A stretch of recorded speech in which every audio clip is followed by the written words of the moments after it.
All right, everybody. Welcome. August 28th, another episode of Stand Tall. We're going to go on with verse 18 in the 9 situations. If asked to cope with a great host of the enemy in orderly array and on the point of marching to the attack, I should say, begin by seizing something which your opponent holds dear. Then he will be amenable to your will. Go over to the alternate translation. It may be asked, Master Sun says, it may be asked, when a large, well-organized opponent is about to come to you, how to deal with it? The answer is that you first take away what they like, and then they will listen to you. Wang Chi says, first occupy a position of advantage and cut off their supply routes by special strike force, and they will do as you plan. Okay, so his viewpoint of it is a little bit more strategic, and it's not necessarily about taking and coercing, but controlling and funneling. Chen Hao says, what they like does not only mean the advantages they rely on, it means that anything enemies care about is worth capturing. He's a little bit more ruthless. Women and children, they are precious. They need to be protected. No wonder so many men want to be protected. August 28th, the Daily Stoic, Ryan Holiday and Stephen Hanselman. The opulent Stoic. The founder of the universe, who assigned to us the laws of life, provided us that we should live well, but not in luxury. Everything needed for our well-being is right before us, whereas what luxury requires is gathered by many miseries and anxieties. Let us use this gift of nature and count it among the greatest things. I love that. Man, that's from Seneca, Moral Letters 119.15b. I was actually thinking about this earlier and how I am the wealthiest person I know. And I always have been because I have a great family. I have a great life. I have been given so many opportunities and I've taken advantage of some and I've used some to give me more advantages. And, I was adopted from a child. And so basically everything has been a gift. Every moment of life has been a gift, and it just gives me a different viewpoint. And I think there's a lot of people who've experienced things who know how precious time is and this gift of life. And I think that the universe provides that we should live well, but not in luxury, because, and that's why the love of money is the root of all evil is found in the Bible, is because these things control us if we let them. But the universe has given us everything we need to live a fulfilling life.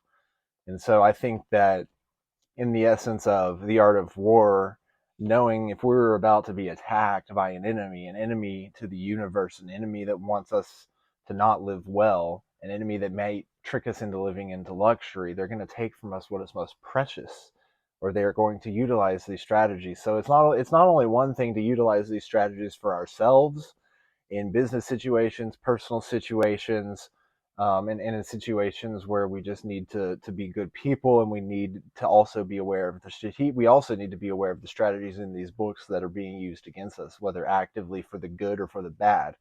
Now, the thing is a lot of the ethics surrounding the art of war is up for you to decide on for yourself. But I would say that the person who is utilizing the strategies mentioned in this book that didn't actually get them from this book is much akin to somebody saying something that's similar to something being warned about in other great books that a lot of people know, like the Bible, for instance. And so there's a lot of stories in that book, and perhaps there's reasons for those stories, and the reason is because people have done this. It might be a human behavior. And so I'm huge on metaphor, so all of this is a metaphorical stance that is worth philosophizing on. So let's see what let's see what they say about the opulent Stoic and Seneca.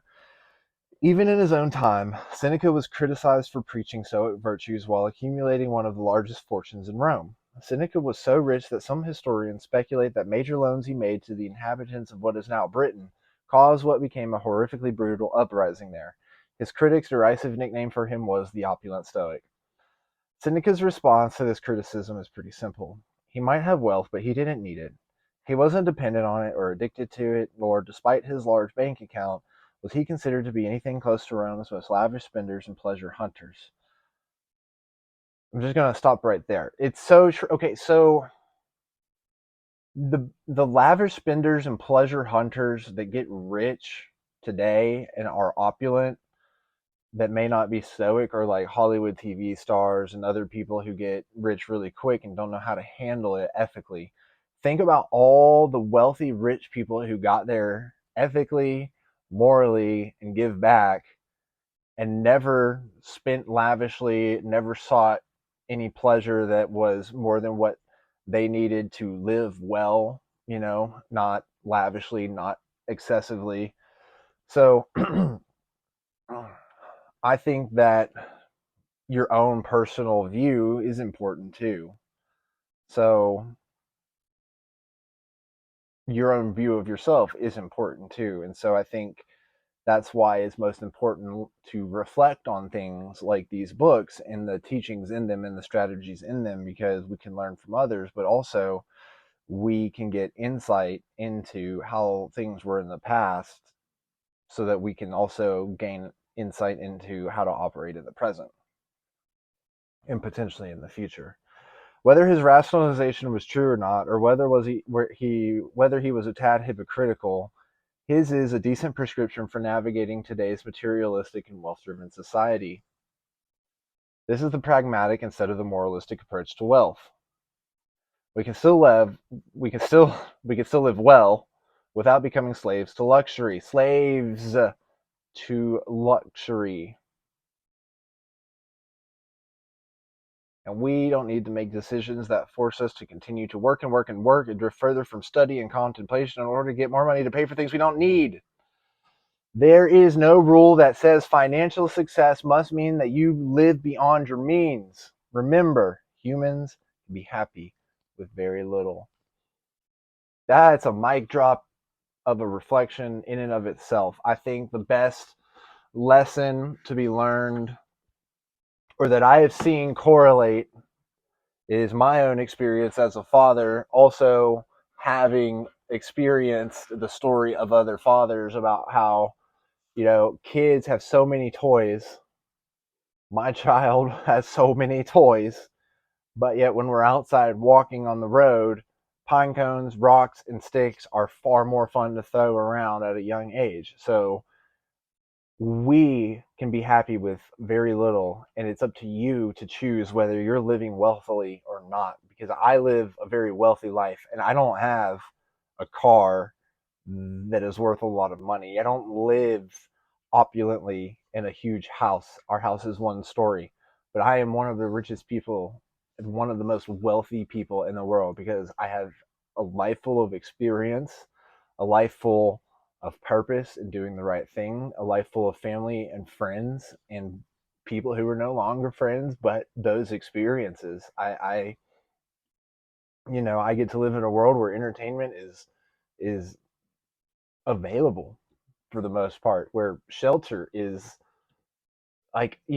everything is a blessing depending on the angle. And that's what I think these reflections are important to know as well, because whether it's a strategy about life and things that are happening to us in life from an art of war perspective, it's also metaphorical strategies about how to view life and how to make sure that we're not letting things fall to the wayside, or we're not letting negative voices and negative emotions take away the things that mean the most to us: our purpose, our pragmatism, our duty.